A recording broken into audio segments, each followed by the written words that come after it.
کفریہ مطلب نہیں تھا۔ اسی طریقے سے خدا کی بادشاہت، اگر خدا کی بادشاہت سے مراد یہ تھا کہ ایک اس کو ہم کے لیے کوڈ ورڈ تھا اس وقت کا، کہ ظاہر سی بات ہے لوگ اگر رومیوں کے خلاف بات کرتے تو رومی تو جاسوس جگہ جگہ موجود تھے، تو وہ فوراً گرفتار ہو جاتے، تو وہ جو ہے کوڈ میں بات کیا کرتے تھے بھائی خدا کی بادشاہت کا وقت نزدیک آ گیا ہے۔ یعنی خدا کی بادشاہت سے مراد یہ کہ اب انسانوں کی بادشاہت، جو بھی انسان ہیں ان کی بادشاہت ختم ہو جائے گی اور خدا کی بادشاہت اب آ جائے گی۔ خدا سے مراد تورات کی حاکمیت قائم ہوگی اب، یعنی آسان الفاظ کے اندر اسرائیل کی سلطنت قائم ہوگی۔ خدا کی بادشاہت کا ایک یہودی اصطلاح ہے اور اس کے یہ معنی ہے۔ اسی طریقے سے نجات، اب نجات سے جو مراد ہے وہ بنی اسرائیل اس وقت، یعنی نیو ٹیسٹامنٹ کے وقت جو نجات سے مراد تھی وہ یہ تھی کہ بھائی المسیح آ کر ہمیں رومیوں سے نجات دے دے گا، یعنی جو ہم غلامی کا جوا ہمارے کندھوں پہ رکھا ہوا ہے، المسیح آئے گا اور اس جوئے کو اٹھا کے پھینک دے گا اور ہم رومیوں سے آزاد ہو جائیں گے۔ اب اسی طریقے سے المسیح کی اصطلاح ہے، تو المسیح جو ہے یہ ایک یہ اسرائیلیوں کو، بنی اسرائیل کو اس کا انتظار تھا، اور یہ تو اس کے اندر جب یہ بابل کی اسیری سے واپس آئے تھے تو نبیوں نے ان کو تسلیاں دینا شروع کی تھی کہ بھائی عنقریب ایک نجات دہندہ آئے گا اور تمہاری گزشتہ شان و شوکت کو واپس لوٹائے گا۔ اس کے بعد اور بھی بہت سارے نبیوں نے جو ہے پیش گوئیاں کی، یسایہ کی کتاب اس حوالے سے، یسایہ اور یرمیہ کی کتاب بڑی مشہور ہے اس کے بعد کے جس کو ہوتے ہیں۔ تو المسیح کے متعلق یہ یہودیوں کا کبھی بھی تصور نہیں تھا کہ وہ ایک روحی حیثیت کی حامل ہستی ہوگی جو، یا پھر وہ خود خدا ہوگا المسیح، ایسا کوئی تصور نہیں تھا، بلکہ المسیح کے مطابق المسیح جو ہے ایک جنگجو قسم کا شخص ہونا تھا جس نے آ کے اسرائیل پہ حکومت کرنا تھی۔ یہودی اصطلاحات کے مسیحی معانی و تشریحات، اب عیسائیوں نے یہ کیا ہے کہ انجیل کے جو متن میں تو تبدیلیاں کی تھی لیکن اصطلاحات میں بھی تبدیلیاں کر دی۔ اب خدا کے بیٹے کے جو یہودی معنی تھے وہ عیسائیوں نے چینج کر دیے، اور خدا کے بیٹے کا مطلب جو ہے وہ کچھ اور بنا دیا بائبل کے اندر، کہ بھائی خدا یسوع جو ہے خدا کا اکلوتا اور بیگوٹڈ سن ہے۔ اسی طریقے سے خدا کی بادشاہت کو بھی انہوں نے معنی تبدیل کر دیے کہ بھائی خدا کی بادشاہت سے 1000 سالہ بادشاہت مراد ہے جس کا مکاشفہ کے اندر تعلیم دی گئی ہے، حالانکہ مکاشفہ کی کتاب تو جو ہے یسوع کے تقریباً 100 سال کے بعد لکھی گئی۔ اسی طریقے سے نجات ہے، نجات سے رومیوں سے نجات مراد تھی، کرسچنوں نے اس کی جو ہے وہ پورے معنی و مفہوم ہی چینج کر دی، اور انہوں نے کہا کہ بھائی وہ آ کے ہمیں گناہوں سے نجات دے گا، حالانکہ بنی اسرائیل کے اندر گناہوں سے نجات کا کوئی تصور موجود نہیں تھا۔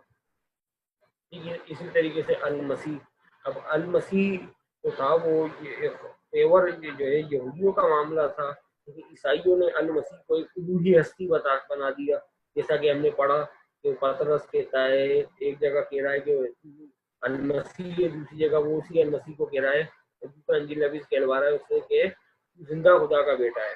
تو المسیح کے بارے میں یہودیوں کا ایسا کوئی تصور نہیں تھا کہ وہ خدا ہوگا یا خدا کا کلمہ ہوگا یا وہ جو ہے ما فوق الفطرت کوئی ہستی ہوگی جس نے آ کے جو ہے کرنا ہوگا، بلکہ المسیح نے آ کے صرف معجزات نہیں دکھانے تھے بلکہ اس نے آ کے اسرائیل کا تخت بحال کرنا تھا۔ کہ اب یہ المسیح جو ہے اس کے اوپر جب ہم یہودیت کے اوپر سیشن کریں گے انشاءاللہ تو اس کے اوپر ہم گفتگو کر لیں گے۔ اناجیل میں عہد نامہ عتیق کے اقتباسات، اب انجیل نویسوں نے جب ہم پڑھتے ہیں تو جگہ جگہ جو ہے وہ اولڈ ٹیسٹامنٹ سے یا عہد نامہ کوٹیشن لے کر آتے ہیں اور اس کوٹیشن کو وہ یسوع کے اوپر منطبق کرنے کی کوشش کرتے ہیں کہ بھائی دیکھیں جی فلاں نوشتے کے اندر یہ بات کہی گئی تھی، لیکن دیکھیں وہ نوشتہ یسوع کے اندر پورا اگلا جگہ یہ بات کہی گئی تھی، یہ بات پوری ہو گئی، فلاں جگہ یہ بات کہی گئی تھی، یہ بات پوری ہو گئی۔ حالانکہ جو وہ لوگ لے کے آ رہے ہیں، اگر ہم عتیق کے اندر اس بات کو سیاق و سباق کے ساتھ پڑھیں تو وہ بات وہ ہے ہی نہیں جو انجیل نویس ہم سے باور کروانا چاہ رہا ہے، لیکن انجیل نویس ہر بار ایک نیا جو ہے وہ لے کر آ جاتا ہے۔ جیسا کہ اب میں اس کی آپ کو ایک مثال دے دوں کہ جب ہیرودیس نے بچوں کو قتل، متی کی انجیل میں لکھا ہے جب ہیرودیس نے بچوں کو قتل کروایا